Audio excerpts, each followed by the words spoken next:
What is up, Freshwater Frequency? I'm Alex Lindsay here with the Great Lakes Backstage. We are here with Tryp. We're going to be promoting the Grog Shop show, talking shop about music and music influences. I just want to start off by saying thank you for coming on the show, man. Thank you for having me.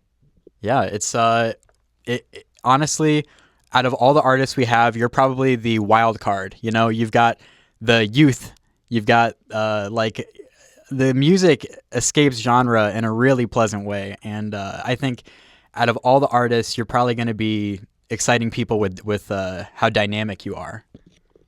That's probably one of the best compliments to receive, so I appreciate that. I take a lot of pride in bringing something to the table that like people can't really compare to anything else they've seen before, so it's good to know that I'm perceived as that before I go into this, and hopefully I can keep that perception. I think historically a lot of the shows you do are very like broad. There's a lot of artists who come on, a lot of different genres, and this is no exception. I mean, besides the smaller lineup, it's going to be interesting to see how people react from artist to artist, because we've got Jimmy DeGunna, who's a gangster rapper with some new R&B stuff. We've got Mad Star, who's very like underground, like East Coast music. We've got Asper Housefly and All the Hype, who are going to be putting out some like EDM fusion. And then we've got you, which your influences are very modern compared to those guys, very different. And I kind of want to talk about that. So what are some artists that kind of helped you figure out what kind of music you like and that you want to produce? I think growing up, I took a lot of influence from like Michael Jackson and some small indie bands that my dad put me onto growing up, and even Eminem was like my first introduction to rap when I was growing up. Like that was my hype up music to football practice for a lot of years. And I think I've always been addicted to rhythm and good beats, and I think that I've just gravitated towards every musical event that's happened in my life. And then once I started making music in high school, I think I took a lot of influence from Juice WRLD and like the SoundCloud era rappers, and I think the substance in my music wasn't really there, but I was figuring out that I had a unique cadence, and I kind of just had to build off of that and go through things to figure myself out. And I think now it's a lot of everything. I like to listen to everything. I think the spectrum is very wide, and I think as I get older, I'm open to more influence from other things.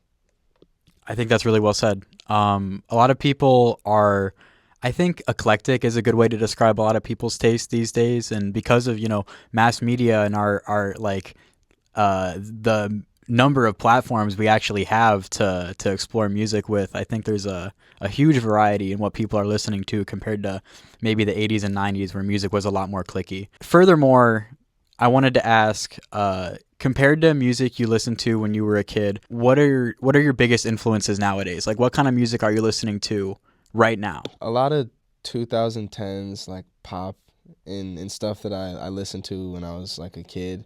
Like the stuff that you were kind of afraid to listen to in middle school and the beginning of high school because you thought you were going to get bullied for it. I feel like I kind of jumped back into that era, and I think that fits where a lot of my piece is at. And I kind of want to get out of this trap rap thing that I'm doing, and I want to explore more boundaries. And I don't really have any artists in specific. I think it's just a lot of the specific era of music that I'm listening to is very like nostalgic, and that's where I'm finding influence right now. That's really powerful. I think as a lot of us in like the Gen Z, a lot of people in our generation, we were experiencing like a nostalgia for the 2000s and the 2010s. It's interesting because as a kid, I remember being nostalgic about the 80s and the 90s, like an era I never lived. And now to think back and like now that's how people feel about like the late 2000s and the 2010s. It's kind of cool. It makes you feel like we're getting old, don't it? Yeah. Soon enough, we'll stop being big bro and become unk. So I think like not yet. Right. And we got some unks on the lineup too, which is funny. How old are these people? These people. No, I'm just kidding. So I think Jimmy's in his mid-late 20s, and then Mad Star is just turned 30. And All the Hype and Astor Housefly, those guys are either late 20s or early 30s, yeah. So they're a little bit farther in their career, and it's kind of interesting that you said that you're getting influences from all these other genres, because that's a journey that Jimmy DeGunna just went on. Is he just released an R&B album because he got tired of making like gangster rap. I think it's really good that I'm kind of ahead of that. And it's not a race by any means with anybody, but I think for me personally, I think it's good that I'm getting out of that rap lane a little bit more now. I still rap. I love rapping. I'm never gonna stop. I'm gonna implement that into whatever I make. But I think the instrumentals that I want to get on now are a little bit more experimental, and I think it's good to do that. I'm not even 22 yet, so I think I'm very ahead of where I could be, and I'm on the right path. I think like you're an insanely smart, enterprising guy. Your career so far has been defined by your work ethic. You know, honestly, it's really exciting just to see the number of shows you're booking, the music you're putting out, and I think like one thing I'm excited for when it comes to the live show is how different it's gonna sound, how energetic the production is. I think these guys that we have are super solid and they're great, but the kind of energy that your productions bring is different.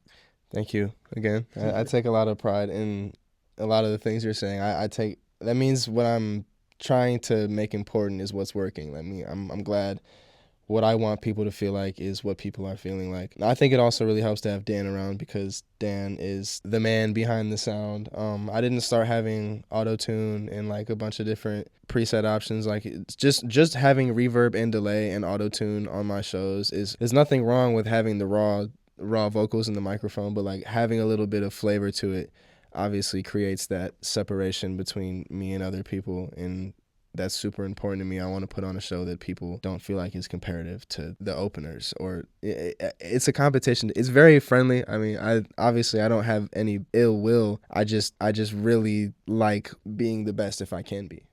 I think that mindset is going to get you far, honestly. In terms of all the other artists on the lineup, I think that you're probably the most competitive, and at least you've been the most vocal about saying, hey, I want these guys to have a good show, but I want to have an even better show. Yeah. And I think if these guys watch the video, that's a sign. You know, I believe in you to match Tryp for sure, or maybe exceed him. God forbid. I would. God forbid. No. God forbid. God forbid. I would love that. I love when it's a good show. I love when a lot of people are kind of fighting for their spot. And it's not really a spot to fight for, but I like when it's a collective, competitive event for everybody. And another big difference between this show and a lot of the other shows you've done is that this is a way smaller lineup. I mean, you've got 3 openers, 1 headliner. It's going to be really focused, really produced. So I think the Tryp core audience needs to come out and just see a hyper-produced Tryp show. I think it'll be good to come and see. Nothing is wrong with the shows I do now, but I think having 12, 15 people on the lineup kind of takes away from the magic from everybody. Even if I'm towards the end and like it's a headlining show for me, I think having that many people on is like a lot of those people's crowd only comes for them, and then by the time, you know, it gets to the headliner, they leave. I think when you have a good event that's, you know, orchestrated with I don't even know. It's calculated. Everything I've seen so far for this event is calculated, and I give major props to you guys because I think it's important to look professional and be professional, and that's what this feels like so far. So I'm glad to be on something of this nature. I think one of the things that we pride ourselves with at Freshwater Frequency is that we put on shows that we want to see. You know, we're not trying to just put together the most hot docket, you know, whatever's got the most engagement. We're picking bands that are local, that we like, and that we think mesh together well. So if you're interested in experimental music, underground hip hop, traditional hip hop, like East Coast underground, and also like EDM hip hop fusion, if you're interested in all those different sounds, you're going to see that at the Grog Shop on July 9th. Tryp, I just wanted to ask you, what do you want to say to your core audience, the people who listen to every song you put out and go to every show? What do you want to say to those guys right now? That's a really good question. I have to think about.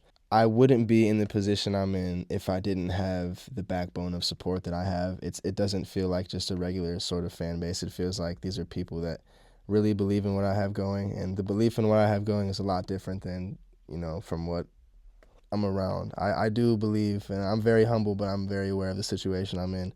And I think I don't have a limit. And I think the people that believe in me understand, and they know that. And the way they love and show support is unlike anything I've ever seen before. So I hope they continue, and then we have this great show. And then I'm going to have a summer of great shows because I have like 3 or 4 more shows after this. So this is going to be the start of a huge summer tour I have going. Why should people come specifically to see you?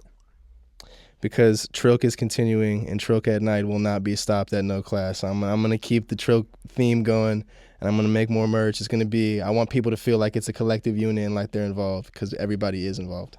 Speaking of Trilk, we have a special surprise for you. And now, the comments you've been seeing on all your posts are from me, because I also am a fiend for milk, and so is Alex. So, we are going to not drink, well, I mean, if it gets to that point, we might have to drink the whole thing. But me, you, and Alex are gonna have A Trilk off. Yeah, there we go. A Trilk off. And Bro. so we got Giant Eagle, chocolate milk. This is the Full good milk, stuff of course. too. You see what Yup. I'm saying? This is the Yep. good stuff. Bro, this is dog. I would have kept my stomach clear, bro. We couldn't tell you. As It we would were have just violated I the respect bit. the surprise. I respect the The surprise. interview can go in any direction at any point Oh in time. my. You never know what you got coming for you. You got good ass questions. Now you got a good ass surprise. Yup. Epic Yeah, Trilk man, showdown. Come on. That Trilk down. This is the first time that me and Brody have ever been on camera together. In this epic challenge, we are going to see who can chug the Trilk the fastest. Now Versus- that I'm looking at it, I'm a little intimidated. versus Brody Bibler of Freshwater Frequency and Alex Lindsay of Great Lakes Backstage. It's going to be crazy. It's going to be crazy. You can crack the milk here. Oh my. Pause. Okay, Freshwater Freaks. This is the Trilk challenge. Ben's gonna give you a countdown from the background. Start chugging in 3, Okay. 2, 1. Trilk off.